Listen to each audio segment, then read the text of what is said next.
Hey there. So in this instructional video, I would like to show you the math program that I'm using for distance learning this year. I started using this some last year, but it really has become crucial to my distance learning plan.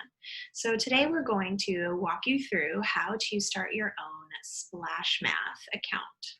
So let's get started. So we're going to start from our Google search page, which is always where I like to start things. And we are going to look for Splash Math. Here we go. Then we're going to go to splashlearn.com. Here we go. So from here, what we're going to do is a teacher sign up for free. And on this page, you're going to go ahead and put in your personal information. So you're going to get a verification code in your email. And we're just going to put that in and open up our new account.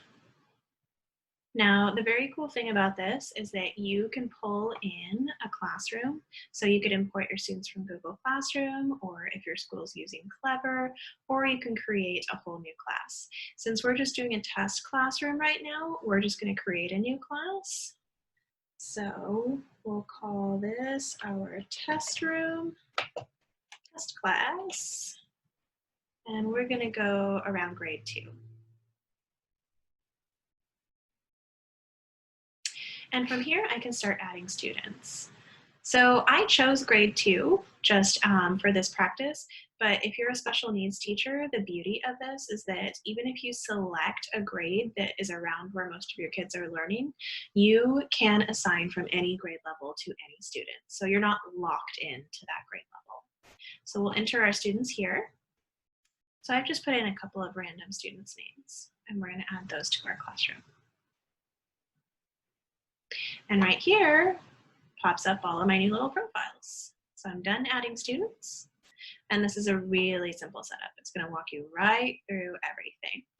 So I have a couple of options for student logins.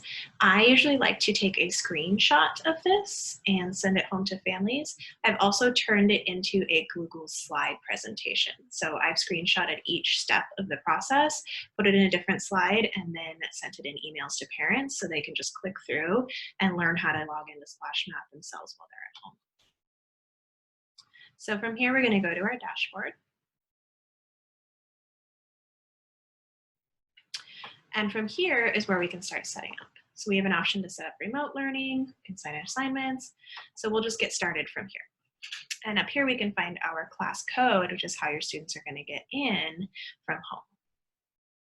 So at my dashboard, you can see that we have several how-to videos of what to do next. So let's just go to a couple different places. If we hit the reports button, once you start assigning assignments to students, this is where you're going to be able to go to look for all of your data. So in your reports area, we can show reports by Common Core standards, by Common Core milestone.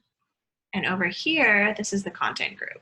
So this is where all the assignments fall into one of these different categories, and there are tons of assignments within each of these categories. So once I start getting students moving in here, you'll be able to see that students that are in blue are proficient. We have non-proficient students, so if they're still working on an assignment or they're not doing very well in that area, and then yet to finish. So I'm actually going to pull up my classroom from here so that you can see what that flood of data is going to look like. So now we're in my Splashline account, which I've had active for almost a year now. So what you can see here is how many problems all my students answered, the class accuracy, and the total amount of time kids have spent learning on it. Right now I'm in the reports column, so if we scroll down, I'll be able to show you by class or by student how students are performing and the data feedback that Splashline gives to us. So when we scroll down here, and I'm searching by Common Core milestone because I like to read the descriptions, we are in addition and subtraction. So strategies for addition and subtraction, I have add using count on strategy.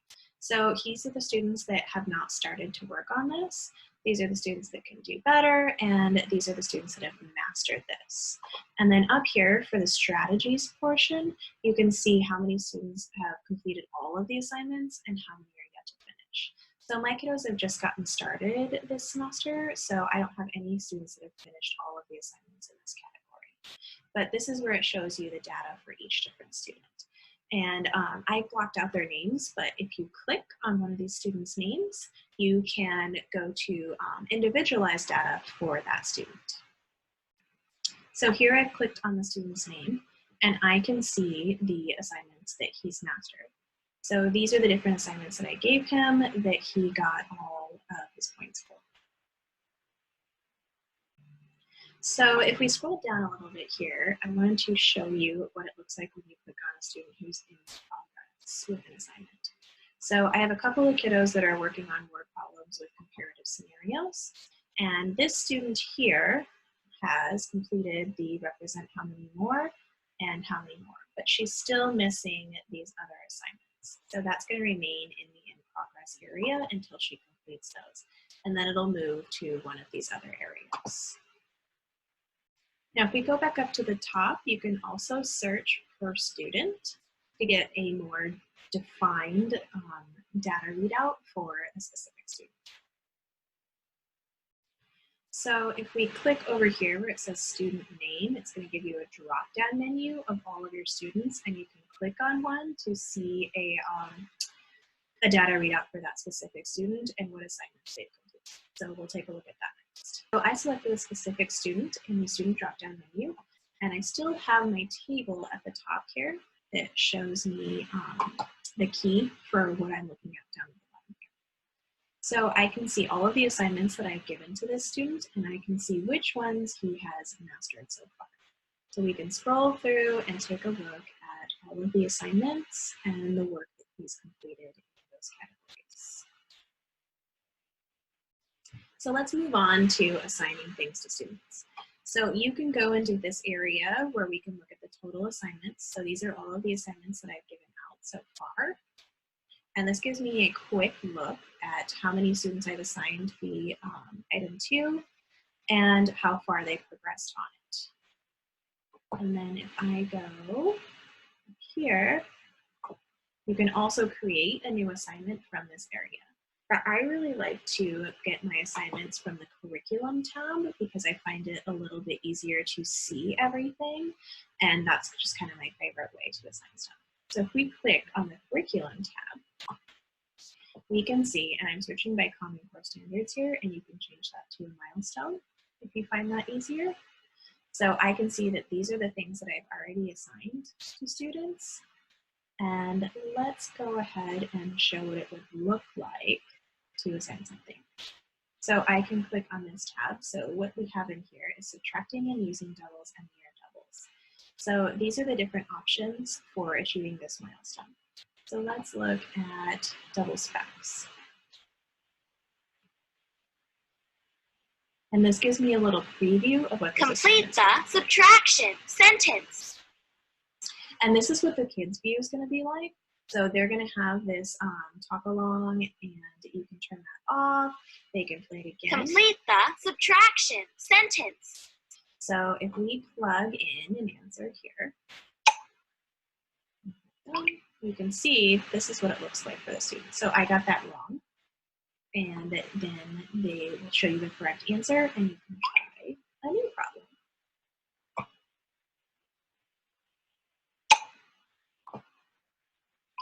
So if they got it right, they earn coins.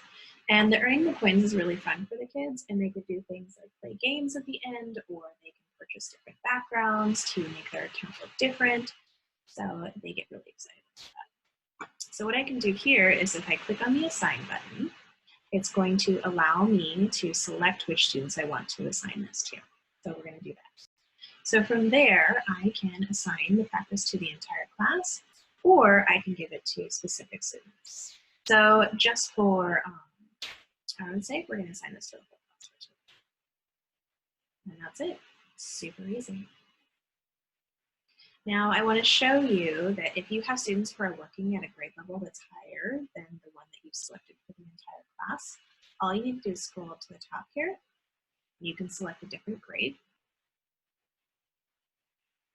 And from there, we can go to our curriculum. And this is going to give me assignments for 5th grade. So if you have a student who's performing much higher than the other students, you can do that and you can assign specific assignments to that student. One of the great things about Splash Math too is that they are on board with distance learning.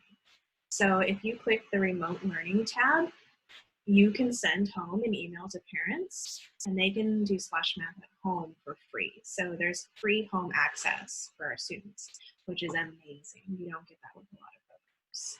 Super easy, walks you right through. You can either use an Excel template and email it, or you can download letters to print and send home. So once your students have done enough practice with the assignments, you can send an assessment. And those can be assigned in this area. So right now, because I have it set for grade 2, I'm getting the grade 2 assignments for each main category from the assignments page. So we're in our assessments page and I have assigned the addition assessment. And this is really cool. So we're in the assessments tab right now, and this is the addition assessment that I assigned to the students. So what we can look at in the top half here is the average class score. So once the students start taking the assessment, we can see that this will give us a really nice table of what those final scores are going to look like. And if we scroll down, we'll be able to see more of an individualized assessment.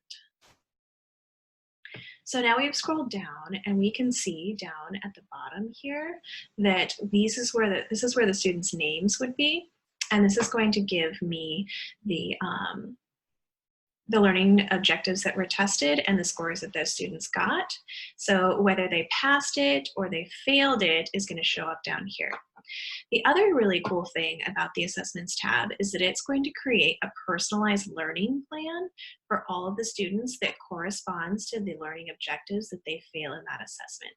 So if you have a student that, say, fails to fluently add within 20, it's going to assign them a learning plan that then has them practicing in that area. So what Splashline does is it takes the assessment data and it recreates those intensely focused learning areas for those students. So it takes a huge amount of the work and the data research out of it for you and does it for you. So this is just a really great feature. So once you get those assessments started, you'll be able to assign those specific learning plans. So that's really some of the best stuff that Splash Math has to offer. And I hope that you enjoy it for your distance learning platform. And thanks for watching.